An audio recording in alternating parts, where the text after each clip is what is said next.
subscribe to Mufti Tariq Online and press the bell icon for more videos. السلام علیکم ورحمۃ اللہ۔ ایک بھائی نے سوال کیا کہ 4 رکعت والی نماز میں قعدہ اولیٰ میں یعنی دوسری رکعت میں التحیات پڑھنے کے بعد اگر کوئی درود شریف پڑھ لیتا ہے یا پھر دعا بھی پڑھ لیتا ہے تو اس کے بارے میں کیا حکم ہے، وہ کس طریقے سے اپنی نماز مکمل کرے گا؟ دیکھیں، بہت ہی اہم مسئلہ ہے۔ یہ وہ مسئلہ ہے جو اکثر اوقات مختلف حضرات کے ساتھ پیش آتا رہتا ہے۔ اس کا سمجھنا انتہائی ضروری ہے۔ مثلا کوئی شخص 4 رکعت فرض ظہر پڑھ رہا تھا، یا عصر کے فرض یا مغرب اور عشاء کے فرض پڑھ رہا تھا، یا پھر عشاء کے بعد جو وتر پڑھے جاتے ہیں، تو ان تمام نمازوں میں قعدہ اولیٰ یعنی دوسری رکعت میں التحیات پڑھنے کے بعد تیسری رکعت کے لیے کھڑا ہونے کا حکم ہے۔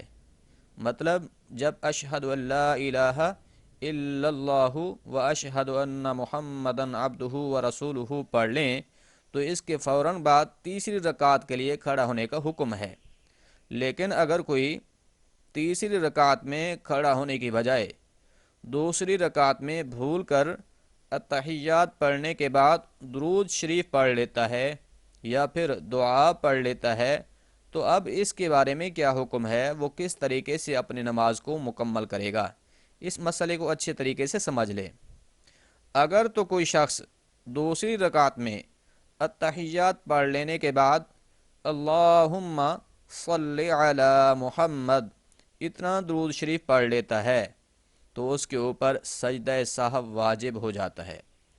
اب اس کے بعد چاہے وہ درود شریف مکمل پڑھ لے یا پھر دعا بھی پڑھ لے یا پھر درود اور دعا دونوں پڑھ لے، تو ان دونوں کے بعد یاد آیا کہ میں تو دوسری رکعت پڑھ رہا تھا، پھر وہ تیسری رکعت کے لیے کھڑا ہو جاتا ہے، تب بھی اس پر سجدہ سہو واجب ہو جاتا ہے۔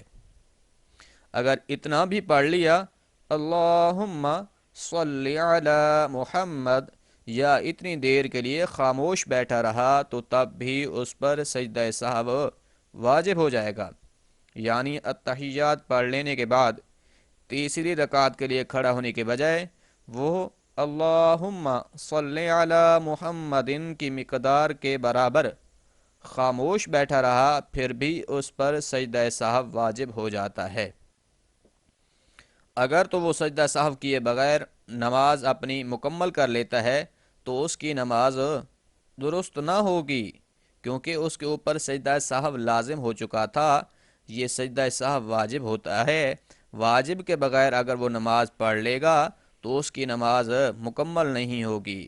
تو اس پر سجدہ سہو واجب تھا، وہ سجدہ سہو کرے گا تو نماز مکمل ہوگی، وگرنہ اس کی نماز مکمل نہیں ہوگی، دوبارہ پڑھنی ہوگی اس سجدہ سہو کے بغیر، اگر سجدہ سہو نہیں کیا ہوگا۔ امید ہے بات سمجھ آ گئی ہوگی۔ اللہ کریم عمل کرنے کی توفیق بخشے، آمین۔